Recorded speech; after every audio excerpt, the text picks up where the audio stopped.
नमस्कार दोस्तों। आज की कहानी एक हॉरर स्टोरी है।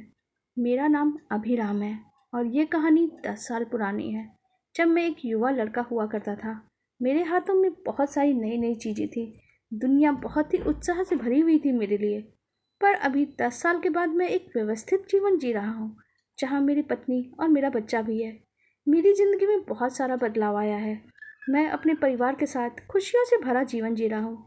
मेरे पत्नी और बच्चे मेरी ज़िंदगी को अब एक नए आयाम पे ले आए हैं। ये कहानी 10 साल पुरानी है, जब मैं नया नया वीडियो कैमरा अपने हाथों में देख ही रहा था कि उस कैमरे में कितनी सारी चीज़ें रिकॉर्ड हो सकती है। वो कैमरा मेरे लिए बहुत सारा क्यूरियोसिटी से भरा हुआ था, इसलिए मैंने वीडियो रिकॉर्ड करना शुरू कर दिया। और इसी चक्कर में मैं एक ऐसी जगह पे पहुंच गया जहाँ पे मुझे नहीं जाना चाहिए था। मेरी क्यूरियोसिटी ने मुझे एक ऐसे रास्ते पे लेकर खड़ा कर दिया जहाँ से वापस आना बहुत मुश्किल था। वीडियो में नई नई चीज़ें बनाने का मुझे बहुत ज़्यादा शौक था, और इसी के चक्कर में मैं अपने 4 दोस्तों के साथ मिलकर एक ऐसी जगह पे जा पहुंचा जहाँ के बारे में पहले से ही कहा जाता था कि इस जगह पे वीडियो नहीं बनानी चाहिए, क्योंकि ये जगह ठीक नहीं है। यहाँ पे कुछ अजीबोगरीब घटनाएं होती रहती हैं जो देखी नहीं जा सकती आँखों से, कानों से सुनी भी नहीं जा सकती, पर हाँ, महसूस ज़रूर होती हैं। हमने सोचा कि ये सब कुछ तो अफवाहें हैं। हम वहाँ जाकर सच जानने की कोशिश करेंगे। हमारी उत्सुकता और जिज्ञासा ने हमें वहाँ ले जाने के लिए उकसा दिया या प्रेरित कर दिया। मैं अपना वीडियो कैमरा लेकर उस घर के अंदर चला गया। वो एक जली हुई सी कोठी थी। उस जली हुई कोठी के अंदर जाने का फैसला तो सिर्फ मेरा था। मेरे 4 दोस्त जो अंदर जाने के लिए बिल्कुल भी तैयार नहीं थे। उन्होंने कहा कि हम बाहर ही इंतज़ार करेंगे, हमारी गाड़ी की भी लाइट ऑन रहेगी। कभी ज़रूरत महसूस हो तो तुम बस ऊपर से टॉर्च जो लेकर जा रहे हो उसे जलाना और बुझाना, ताकि हमें पता चल जाए कि तुम किसी मुसीबत में हो। मैंने उनकी बात मानी और अकेले ही उस जली हुई कोठी के अंदर चला गया, जहाँ अंधेरा और सन्नाटा मेरा इंतज़ार कर रहा था। वैसे इस कोठी के बारे में हमें कुछ लोगों ने कहा था कि इस कोठी के अंदर कोई भी व्यक्ति नहीं रहता है, और सभी व्यक्तियों की इस कोठी के अंदर रहने वालों की मौत हो चुकी है। इस कोठी को बहुत साल पहले ही खाली कर दिया गया है, और यह कोठी इसीलिए जली है क्योंकि वहाँ कोई हादसा हुआ था। मैं उस कोठी के अंदर गया। मैं कोठी के एक रूम में गया। वहाँ बहुत सारी जली हुई चीज़ें पड़ी हुई थी, जैसे कि कोई पुरानी कोठी हो। लेकिन वहाँ अंदर के रूम में मुझे एक लाइट जलती हुई सी दिखाई दी।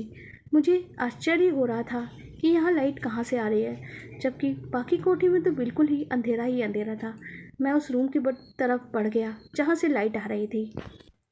वहाँ मैं लाइट चलने वाले कमरे की तरफ चल ही रहा था तो ऐसा लग रहा था कि वो कमरा अपने आप पीछे होता जा रहा है। लेकिन तभी मुझे उस कमरे से तेज़ी से जाता हुआ एक व्यक्ति दिखाई दिया। जो व्यक्ति ऐसा था जिसका चेहरा मैंने ना देखा, ना हाव भाव दिखाई दिया। वह बहुत तेज़ी से निकल गया। मैंने उसे आवाज़ दी, रुको। मैंने ज़ोर से कहा, लेकिन उसने तो मेरी तरफ देखा भी नहीं और वो तेज़ी से गायब सा हो गया। मैं आगे पीछे जाने लगा उसके, लेकिन वो तेज़ी से गायब हो ही चुका था। मुझे थोड़ी घबराहट सी हुई। मैं घबराहट में था, फिर भी मैंने उसे आवाज़ दी, क्योंकि मुझे ऐसा लग रहा था कि यहाँ कोई नहीं रहता। ये सारी बातें सिर्फ अफवाहें हैं। इस घर में ज़रूर कोई ना कोई व्यक्ति रहता ही है जो इस कमरे में इधर उधर हलचल कर रहा है। जब मैं वहाँ पहुँचा तो मेरे पाँव के पास किसी बॉल जैसी चीज़ का आके लगना मुझे महसूस हुआ। मैंने नीचे देखा तो पास में ही कोई छोटा सा खिलौना की गाड़ी थी, शायद किसी बच्चे की थी। मुझे आश्चर्य हुआ कि यहाँ पे बच्चे की खिलौने गाड़ी कैसे आ सकती है।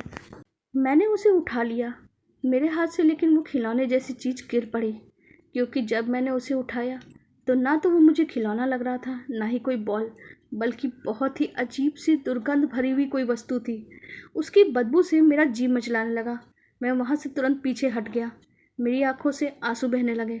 मैं सोचने लगा, ये क्या चीज़ है, ये यहाँ कैसे आ गई। उन हालातों में मैं अपने दोस्तों से मदद मांगना चाहता था, इसलिए मैंने अपनी टॉर्च ऑन करने की कोशिश की, पर टॉर्च तो ऑन हो ही नहीं रहा था। तभी मुझे मेरा एक मित्र रवि नीचे की तरफ से सीढ़ी से आता हुआ दिखाई दिया।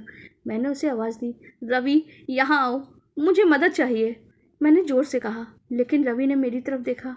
उसकी आंखें बहुत ही अजीब सी हो रही थी और वह बहुत धीरे धीरे मेरी तरफ बढ़ रहा था। उसे देखने के बाद मुझे ऐसा लगा ये रवि नहीं है। ज़रूर मेरे साथ कुछ गलत हो रहा है। मैं तेज़ी से उस छज्जे की तरफ भागा। वो बालकनी में थी। वहाँ से मैं टॉर्च जलाने की कोशिश कर रहा था, पर मुझे ऐसा लगा जैसे किसी ने मुझे बालकनी से धक्का देना चाहा। मैंने अपने आप को संभालने की कोशिश की, लेकिन लगातार कोई पूरी ताकत से मुझे धकेल रहा था और मेरा संतुलन बिगड़ता जा रहा था। मुझे लगा मेरा ये आखिरी समय है, अब मैं नीचे गिर जाऊंगा। मैंने अपने बचने की उम्मीद छोड़ दी, लेकिन तभी किसी ने तेज़ी से मेरा हाथ पकड़ा और मुझे बहुत तेज़ी से पीछे खींच लिया। वह मेरा दोस्त रवि ही था। वो मुझे बेहोशी जैसी लगभग हालत में घसीटता हुआ नीचे लेकर आया। मैं गाड़ी में घंटों तक बेहोश रहा। उसके बाद मुझे घर ले जाया गया। घर में आने के बाद मुझे होश आया। मैं अपने बिस्तर पे था। मेरे दोस्त और मेरे परिवार के लोग मेरी देखभाल कर रहे थे। मैं अपने साथ हुई घटनाओं को करीब 3 दिन के बाद ही सबको बता पाया, क्योंकि 3 दिन तक तो मेरे मुंह से आवाज़ भी नहीं निकल रही थी। लगता है मेरे साथ कोई तांत्रिक क्रियाएं की गई थी, या शायद मेरे साथ कोई भूत लग गया था। मुझे नहीं पता। पर कुछ दिनों के बाद जब मेरी तबीयत ठीक हुई, मेरा इलाज पूरी तरह से हो गया, क्योंकि बहुत सारे पंडित और बहुत सारे लोगों ने मिलकर जो मेरा इलाज किया था। अब मैं पूरी तरह से ठीक हो गया था, और उसके बाद ही मैंने सबको सब कुछ बताया। आज मेरी शादी को 4 साल हो चुके हैं। मेरा एक बच्चा भी है, पर मैं अपने बच्चे को भी ये बात बताता हूँ कि किसी भी अनजान जगह पे यूं ही नहीं चले जाना चाहिए। कई बातें जो सिर्फ अफवाहें लगती हैं, वो सच भी हो सकती हैं। आज भी जब भी मैं उस जली कोठी के बारे में सोचता हूँ, मेरी रूह कांप जाती है। मैं सपने में भी नहीं सोच सकता उस जली कोठी में मेरा अनुभव कितना भयावह था। उस दिन की यादें आज तक मेरे दिमाग में ताज़ा है और मुझे उस जगह से दूर रहने की सलाह देती है। आप लोगों को हमारी ये कहानी कैसी लगी कमेंट सेक्शन में ज़रूर बताइएगा। साथ ही वीडियो को लाइक कर दीजिएगा और हमारे चैनल को भी सब्सक्राइब कर लीजिएगा। धन्यवाद।